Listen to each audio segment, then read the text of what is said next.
औरत। पिछले हफ्ते मेरी पत्नी को बुखार था।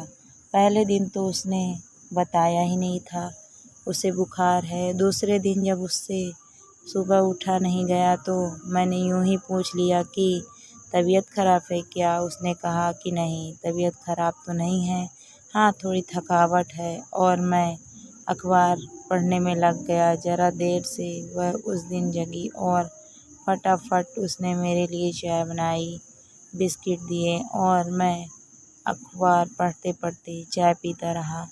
मुझे तो पता लग चुका था कि उसे थोड़ा बुखार है और यह बात मैंने उसे छूकर समझ ली थी।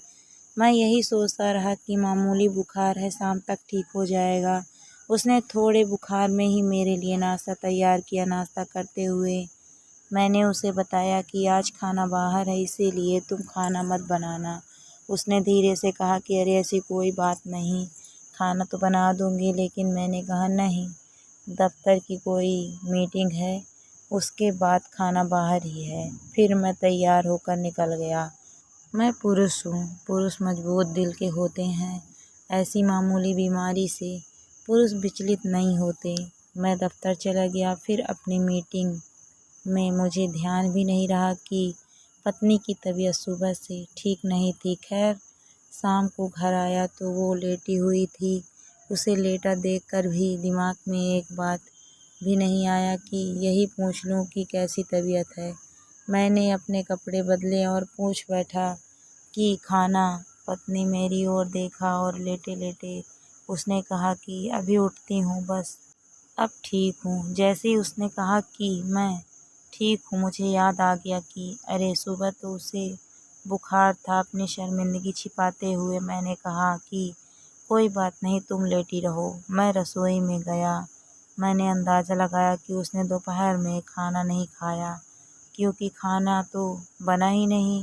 मैंने फ्रिज से कुछ कुछ निकाला, उसके लिए ब्रेड जैम लिया और अपने पति धर्म को निभाते हुए, खुद पर गर्व करते हुए उसके आगे खाने की प्लेट कर दी। पत्नी ने ब्रेड का एक टुकड़ा उठाया, मुझे आंखों से धन्यवाद कहा और मन से कहा कि पति हो तो ऐसा, इतनी केयर करने वाला। मैंने एक दो बार यूं ही पूछ लिया कि तुम कैसी हो, कोई दवा दूं क्या, और अपने कंप्यूटर आदि को देखता हुआ सो गया। पत्नी अगली सुबह जल्दी उठ गई। मुझे लगा कि वो ठीक हो गई और फिर मैंने उसके बुखार पर चर्चा नहीं की। मैंने मान लिया कि वह ठीक हो गई। कल मुझे सर्दी हो गई थी, 2-3 बार छींक आ गई थी। घर गए तो पत्नी ने कहा कि तुम्हारी तो तबीयत ठीक नहीं है। उसने सिर पर हाथ रखा और कहा कि बुखार तो नहीं है, लेकिन गला खराब लग रहा है। ऐसा करो, तुम लेट जाओ, मैं सरसों का तेल गर्म करके छाती पर लगा देती हूँ। मैंने एक दो बार कहा कि नहीं नहीं, ऐसी कोई बात नहीं है, लेकिन पत्नी ने मुझे कमरे में भेज ही दिया।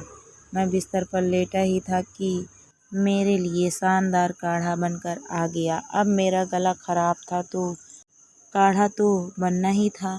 काढ़ा पीकर मैं लेट गया। फिर 10 मिनट में गर्मा गर्म सूप सामने आ गया। उसने कहा कि गर्म सूप से गले को पूरी तरह राहत मिलेगी। सूप पिया तो वह मेरे पास आ गई और मेरे सिर को सहलाने लगी। कहने लगी कि इतनी तबीयत खराब है, इतना काम क्यों करते हो। बचपन में जब कभी मुझे बुखार होता था, माँ सारी रात मेरे सिरहने बैठी रहती। मैं सोता था, वो जागती थी। आज मैं लेटा हुआ था, मेरी पत्नी मेरा सिर सहला रही थी।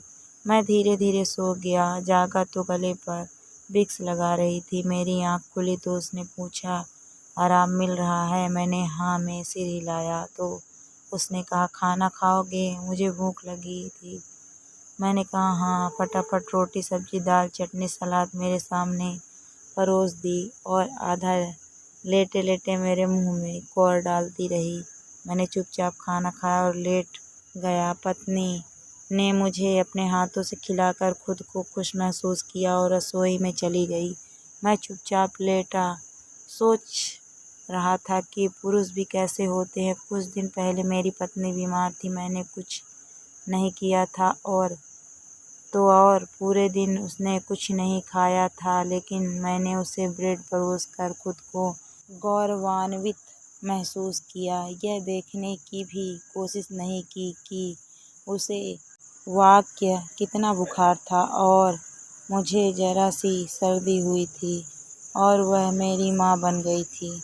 मैं सोचता रहा कि क्या सचमुच महिलाओं को भगवान एक अलग दिल देते हैं। महिलाओं में जो करुणा ममता होती है वो पुरुषों में नहीं होती। क्या सोचता रहा। जिस दिन मेरी पत्नी को बुखार था और उस दोपहर जब उसे भूख लगी होगी और वह बिस्तर से उठ नहीं पाई होगी, तो उसने भी चाहा होगा कि काश उसका पति उसके पास होता।